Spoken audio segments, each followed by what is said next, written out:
يا الله يا الله فرجنا من وبا يا الله يا الله فرجنا بالنوبة بأسمائك الحسنى انصرنا يا الله عجلنا بالفتح يا الله يا الله.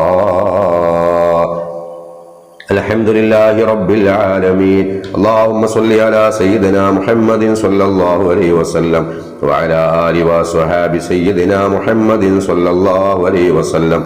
അല്ലാഹുവേ, നിന്റെ ഇസ്മുകളിൽപ്പെട്ട ശ്രേഷ്ഠമായ ഇസ്മ യാ ബാസിത്തു എന്ന ഇസ്മ ഞങ്ങൾ 313 തവണ ചൊല്ലി.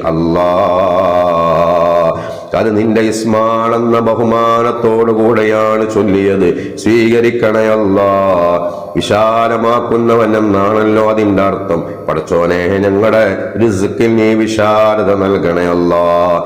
ഞങ്ങൾക്ക് നിന്നെ മറക്കാത്ത ഐശ്വര്യം നൽകണേ അല്ലാ. സാമ്പത്തിക പ്രതിസന്ധികളും പ്രയാസങ്ങളൊക്കെ മാറ്റിത്തരണേ അല്ലാ. കടങ്ങളൊക്കെ വീട്ടിത്തരണേ അല്ലാ. കാര്യങ്ങളൊക്കെ റാഹത്തിലാക്കി തരണേ അല്ലാ. ഞങ്ങളുടെ മനസ്സ് വിശാലമാക്കി തരണേ അല്ലാ. ഞങ്ങളുടെ ആയുസ്സും വിശാലമാക്കി തരണേ. നിന്റെ പുറത്ത് ആഫിയത്തുള്ള ഇസ്സത്തുള്ള ദീർഘായുസ് ഞങ്ങൾക്ക് നൽകണേ. ഈ ഇസ്മിന്റെ ബറക്കത്ത് കൊണ്ട് ദുആ കൊണ്ട് വസിയത്ത് ചെയ്ത പ്രിയപ്പെട്ട ഉമ്മമാര്, അല്ലാഹുവേ, സഹോദരിമാര്, അവരുടെ പ്രയാസങ്ങളൊക്കെ മാറ്റിക്കൊടുത്ത് ഞങ്ങളുടെ ഹലാലായ മുറാദുകളൊക്കെ ഹാസിലാക്കി തരണേ അല്ലാ. മരണപ്പെട്ടു പോയവർക്ക് പുറത്തു കൊടുക്കണേ അല്ലാ. ഞങ്ങളുടെ ജീവിതം ഹൈറിലാക്കി തരണേ അല്ലാ. മക്കളെ നന്നാക്കണേ. മക്കളുടെ പഠനത്തിൽ വിശാലത നൽകണേ. ഓർമ്മശക്തി അവർക്ക് നൽകണേ. ബറക്കത്ത് നൽകണേ. പുരോഗതി നൽകണേ അല്ലാ.